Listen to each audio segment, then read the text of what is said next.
Silk rugs, ivory screens, curved staircases, gold Venetian furniture, a magnificent fireplace, and flowers everywhere. This describes Oak Hill, once the home of Josiah Van Kirk Thompson. He was a Washington and Jefferson graduate and president of First National Bank in Uniontown in 1889. He was a prominent member of the community as he was a part of many councils and boards, as well as being treasurer of the Fayette County Railroad.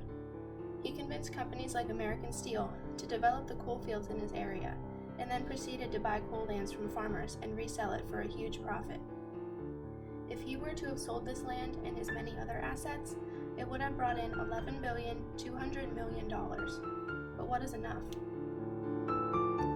He was known as J.V. Thompson, and was said to be a very religious, stern, and assiduous young man. The same could be said about his first wife, Mary Anderson. Despite the lack of excitement, they seemed very content with their lives. They both spent long hours working, he at the bank and her gardening, caring for the kids, and volunteering for the Church Missionary Society.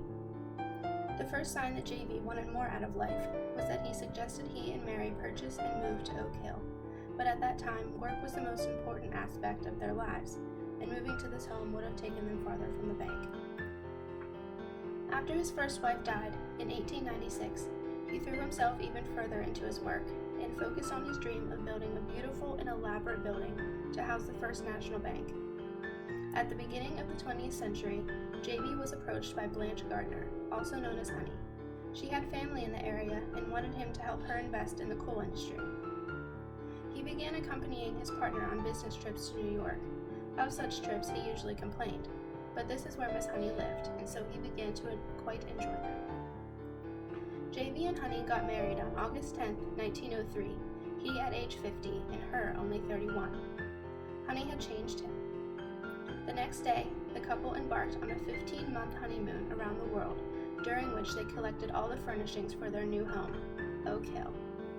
The opulence continued throughout the decade, with parties that lasted for months at a time, and frequent guests including world-renowned musicians and heads of state. J.V. had since returned to work as the focused, quiet man he was known to be. Honey was becoming bored of living in Fayette County, and their marriage began to falter. 10 years after they wed, they divorced, and Honey received a $1 million settlement. It was the life every man dreams of. He had a beautiful young wife and all the money one man could ever need, not to mention the over-the-top home and extravagant celebrations, but it still was not enough. He still wasn't happy. Around the time he and Honey got divorced, the coal industry started to go downhill. He believed, or wanted to believe, that the demand for coal would rise again, and so he continued to speculate in coal lands. As he increased his holdings, although there was little current demand for coal, J.V. needed a continuous flow of cash to keep going. He approached some businessmen in Pittsburgh about borrowing $5,500,000. They countered with a lesser offer, but he refused to accept any less. In the end, that interaction gave him a bad reputation, so workers in Uniontown began withdrawing their funds from First National. On September 7, 1917, J.V. Thompson was pronounced bankrupt. He had lost everything: the bank, his wife, and all of his money, due to his workaholic nature and greed. He died on September 27, 1933. He spent his whole life wanting more, needing more. It is a common story for many people of success. The more you have, the more you want. And this desire is what led J.V. down his road to destruction. He didn't know what was enough for him. He couldn't see when his life was at its peak, and therefore he let it all slip through his fingers. Use his life as a lesson in aspiration.